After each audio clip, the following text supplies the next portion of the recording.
Hey MDH. Hello, hello. I hope you're excited for it, cause I sure as hell am.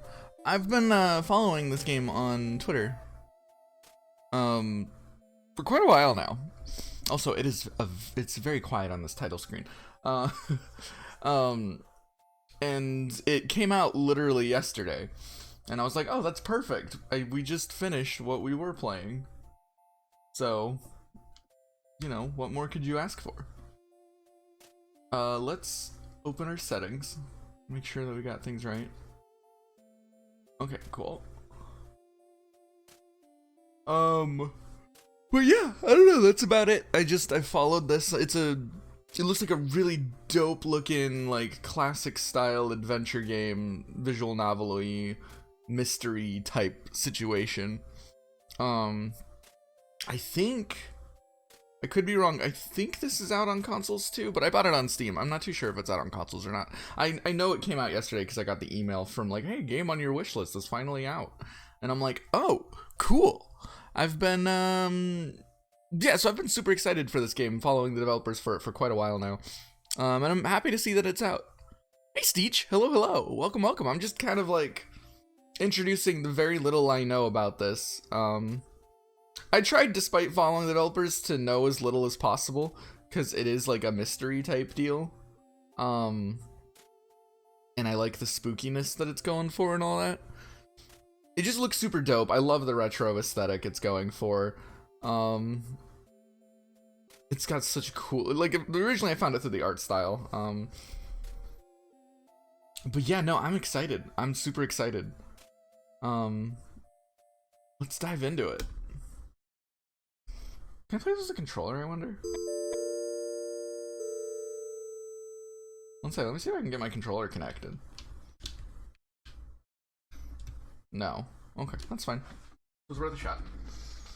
Prologue. Holt. Oh, okay, we're playing as Holt. Oh shit, wait, no. Oh! Oh, no, go back. 3 red and 5 black in the discard pile. 1 of 6 cards face up on the counter. 2 are red and 4 are black. Sorry, I was just like, what does left bumper, right bumper do? And then I was like, oh, that's auto. So it is working with our, controller.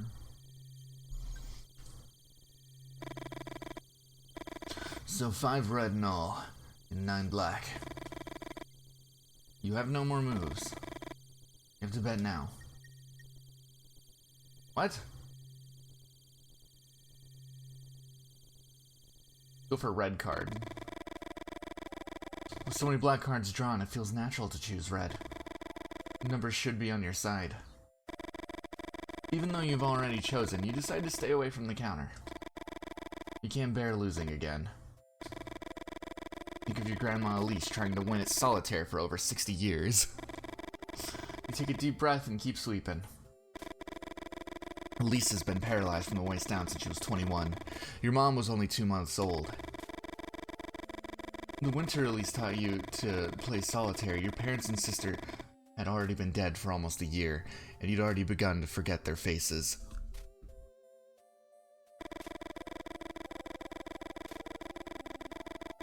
Although you cook for her, do her laundry, bathe, and even dress her, it still feels like she's the one taking care of you. You close your eyes and almost feel Elise stroking your hair. You're 11 years old again, kneeling next to her bed, crying your heart out. Suddenly, the bell rings. You feel an invisible force trying to drag you into the present. Look through the window or keep our eyes closed? We should probably look through the window. I think it's a good idea to try and be aware of our surroundings. Those fucking kids. The first brat is followed by 2 more. They step on the hose and activate the bell for a second and a 3rd time. You don't know what comes over you, but you yell some things at them that you're too ashamed to remember. You're justifying yourself thinking that they might be the ones who got into your garage that night. and stole some parts of the replica machine gun you're building. You won't let anyone mess with your project. The Winnian steam machine gun is the jewel of your collection. The kids yell at you, old freak, and laugh, sheltered by the distance. Deep down, you know that it can't be them. How would they know which parts of the machine gun were worth stealing? Anyway, that guard dog's being brought over in a few days, and you'll be able to stop worrying. Yeah, we should check the hose, make sure it's alright. You think about what someone told you at the bar, about replacing the hose with a thicker one so that it could only be activated by the weight of the car. And what happens if the kids jump with their bikes and land on top of the hose with one of the wheels, you asked? Kids are always trying to find some way to bust your balls, they replied. Go back in. You try to calm down. You look at the shelves and think of the solitaire your grandma taught you. Your grandma always said that everyone has their place in the world, and that people keep dancing around it without ever reaching it. To win this solitaire, you have to stop dancing. You know that the chances of winning are incredibly low. Almost zero. You can't bring yourself to turn over the next card and decide to start shorting the shelves instead. Sorting the through. I wanted to see what was this menu. That's a really cool looking border. I like that a lot. That's super dope. One second, let me crack open my drink. But yeah, this is just like a cool adventure. We already have a lot of decisions to make, which is interesting. I don't know how those would affect anything, because like one of them was just to look outside and see what's going on. I'm real curious. I'm real curious how much agency we have.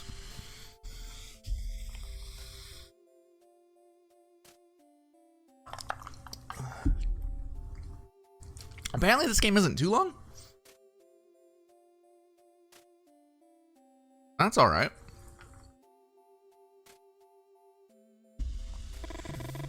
It provides you with some illusion of control. Grab something from the upper shelf, grab something from the middle shelf, grab something from the lower shelf. Where should we grab something from, chat? I'm looking at what we got here, and I don't know what any of that is. This one has cans of beans on it, though. I don't know what these items are.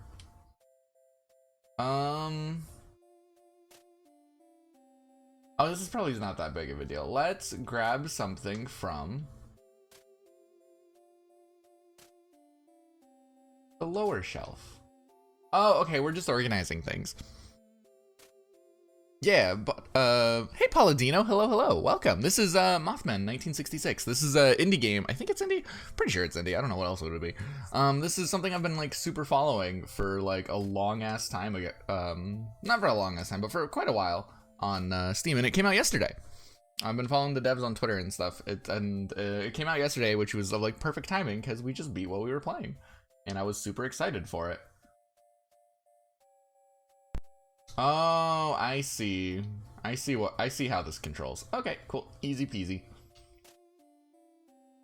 Play something from the lower shelf, put it with the box, and then we get the box and we put it on top where the bottle is.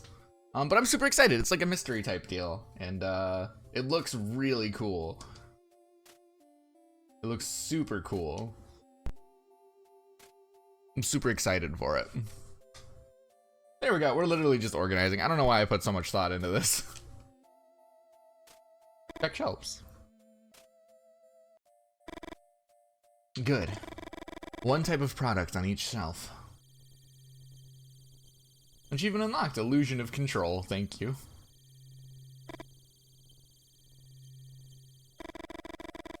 You scratch your head. And this time, sorting the shelves doesn't help. You feel the same urgency as before, and you can't think of anything else. Is the card going to be red? You need it to be red. Then the air seems heavy, and you find it a bit difficult to breathe. 3 men in black are staring at you. Through the window, you see a black Cadillac by the pump. Yes. You wish you'd asked them how they got into the station without you hearing the door open, or how they left the car there without the bell ringing. But that trembling yes was the only thing you managed to utter. The moose. The moose? After a few seconds of not receiving any response, you decide to break the silence. Give them directions to the moose, ask them what's up with the moose. I feel like the safest thing would be like to give them directions and not upset the suspicious men. Yeah, it ties in the Mothman cases somehow, apparently. I tried not to learn as much as I possible, like, despite following them, because I didn't want to, like, because it's such a cool mystery that I'm, like, really excited for, I wanted to know as little as possible. But I know there's, like, Mothmen in it. Mothmen. And I know it's based off of something that happened in 1966, or something that supposedly happened in 1966. But I tried to, despite following it for quite a while, avoid learning as much as possible, if it wasn't, like, gameplay-centric.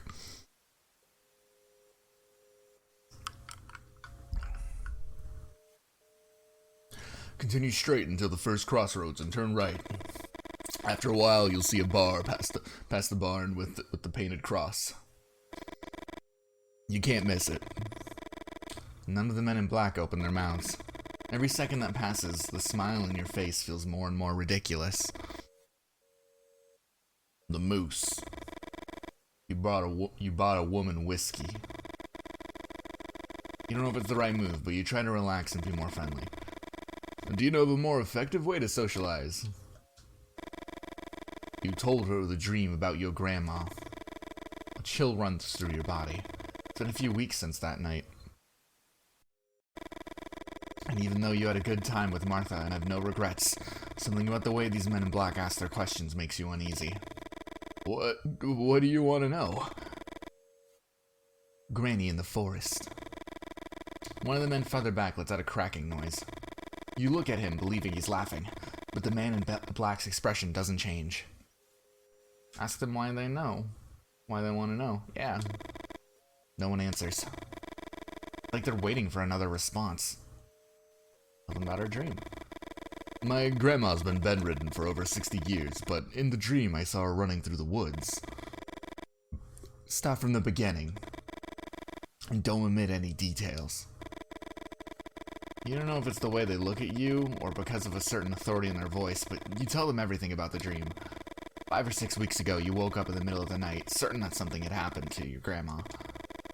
You ran up to her room, and Elise wasn't in bed. The window was wide open. You ran to it and saw someone walking through the trees.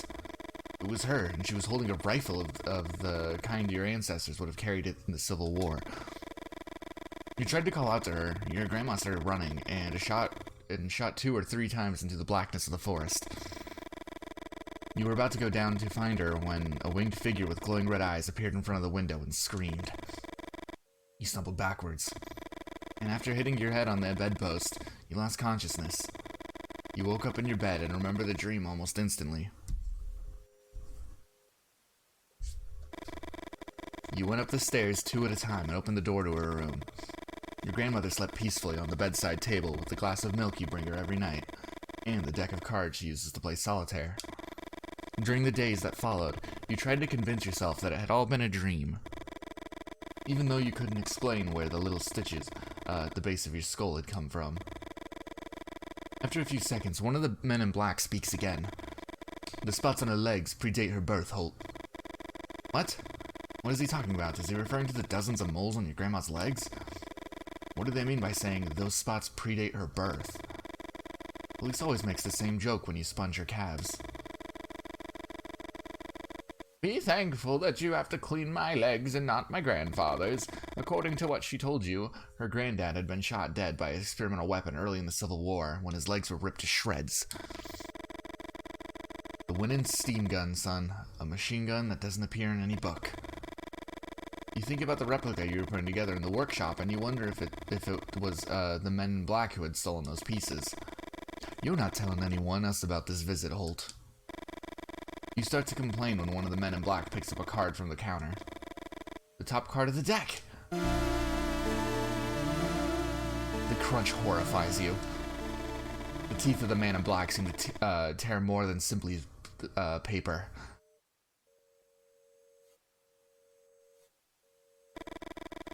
Desperate, you throw yourself under the counter to look for the card. Your heart is pounding.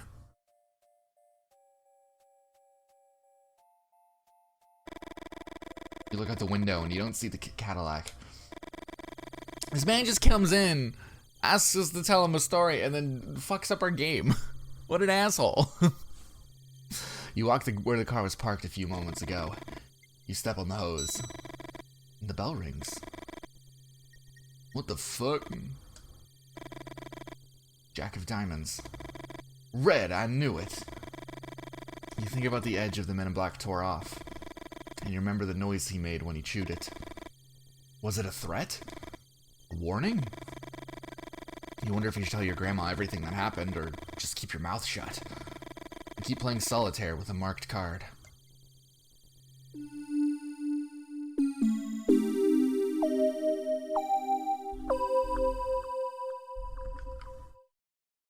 Well, you know to never trust a visit from the Men in Black. Hey, English Assassin, hello, hello. We're playing a cool little mystery visual novel adventure game thingy. How are you doing? I'm already super into this. This is already really cool.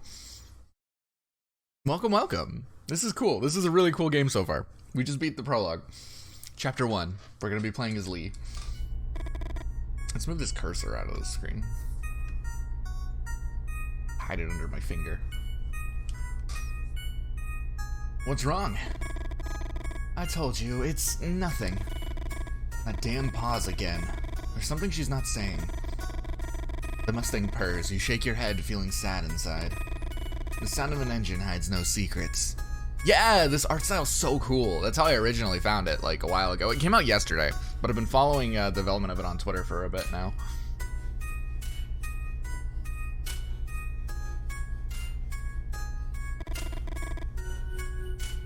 Lee, you're right. You bite your lip and sigh. Why is everything so damn hard? Victoria settles into her seat. Let's start over, okay? Where are we going? Answer the question. It's a surprise. Please? No, Vic. Have some patience. You'll never forget this night. Yeah, the blue-green is nice. It also looks like... It's got this weird, ethereal spookiness to it. Also, hello, hello. Victoria giggles, and you think this is the best gift in the world. For a moment, you forget all the previous discussions, your obsessions. A giggle, a friendly gesture. Make someone feel good ain't rocket science. You look at the clock and you can't believe your eyes. You left your house on time, but you're pretty late. Also, this is really loud all of a sudden.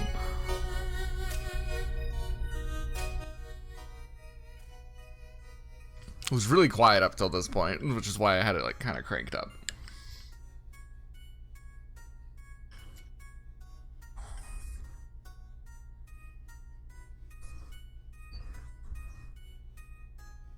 Let's see. How could you step on the gas? Lee. Lee!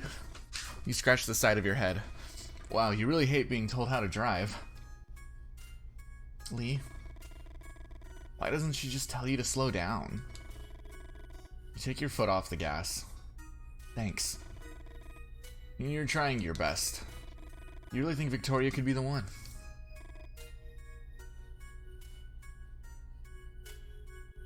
The one. Your dad once said the perfect woman doesn't exist. Couples form when people get tired of looking and just give up.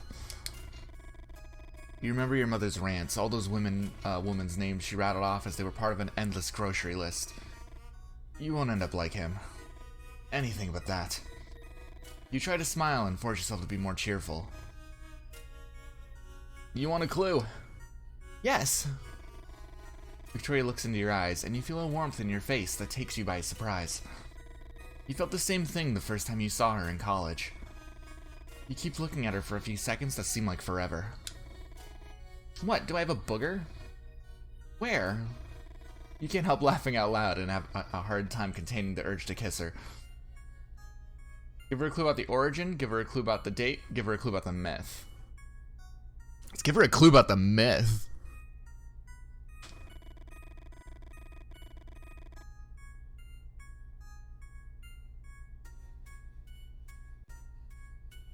One would be a source of superstition, but we're talking thousands. A source of superstition? A black cat? Victoria looks at you expectantly, desperate to be right. Cold. Give her a clue about the origin. Comes from far away. Victoria makes a gesture for you to complete the sentence. You just shrug. Comes from far away. I mean, that could be anything. Guess then. The circus? Freezing cold. Give her a clue about the date. Select it. It happened 100 years ago. Victoria answers almost immediately after all. You're both majoring in history. The end of the Civil War. No, not in 1865. I mean exactly 100 years ago, Vic. Oh, let me think then. You're running out of time.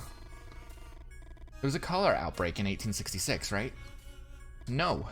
And how twisted do you think I am to set up a date themed around a cholera outbreak from a century ago? Victoria laughs and hits you on the shoulder. You chuckle and act like it hurt. No, Vic, just give me a minute. You won't guess it unless...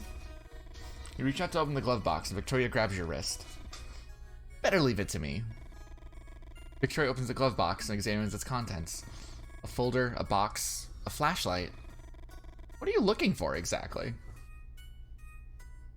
So look at the folder, look in the box, look under the flashlight. Look under the flashlight. A book. 1966 Shelby Mustang.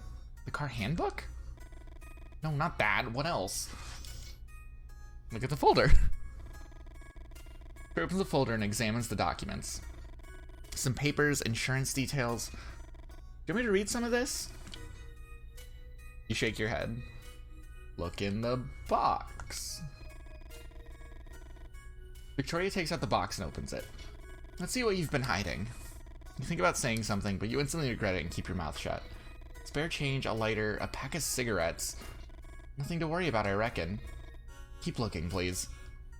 Let her see if there's something more. Already got everything out. 1 second, there's this too. Victoria stretches her hand out and you finally grab the map you wanted. It was folded against the bottom of the glove box. You started talking, Victoria interrupts you. Hold that thought while I put everything back. You put the map on the dashboard while Victoria puts away the folder, the box, the flashlight. Vic, you know I like it tidy in there. Huh, very funny. Vic flicks through the book she found. Red Badge of Courage. Haven't you read this book 1,000 times already? Hey TRM, hello. Welcome, welcome. We're playing Mothmen 1866. Mothmen 1866. It's a little mystery visual novel-y thingy, spooky thingy, with a really cool art style. I'm very excited for it. It came out yesterday. I've been following the development of it on Twitter for quite a bit, and I'm really excited to finally be playing it. Seems really cool so far. You know she's testing you. Vic knows exactly why you carry it everywhere. The novel that portrays the era you're obsessed with like no other. What the hell is this? Suddenly you remember using the pencil sketch that Victoria drew you in one of your classes as a bookmark. The sketch she begged you, with tears in her eyes, to destroy, and you swore you already had. Vic, I'm sorry. I swear. Watch out! You swerve to avoid a shape in the road. Victoria looks back. Lee? We almost ran that thing over. You put your hand on Vic's shoulder, trying to reassure her. Victoria points ahead. Just keep your eyes on the road, please. She's doing it again, telling you how to drive. At least this time, she came right out with it, instead of saying Lee disapprovingly. You try to control yourself, but it's hard. It's not just the last thing, but the buildup of all the small gestures. You take the map and throw it on her lap. Victoria raises her arms in disbelief. The Leonards, Victoria. We're going to have dinner watching the Leonids. Leonids. Reading's hard. Victoria says nothing. Forgive me for trying to arrange the perfect date. You try to keep silent, but you can't hold it in. A meteor shower. A phenomenon associated with the passage of the Templo-Tuttle comet every 33 years. Victoria keeps staring ahead. In 1866, there was one of the most spectacular meteor showers ever recorded. I saw some lithographs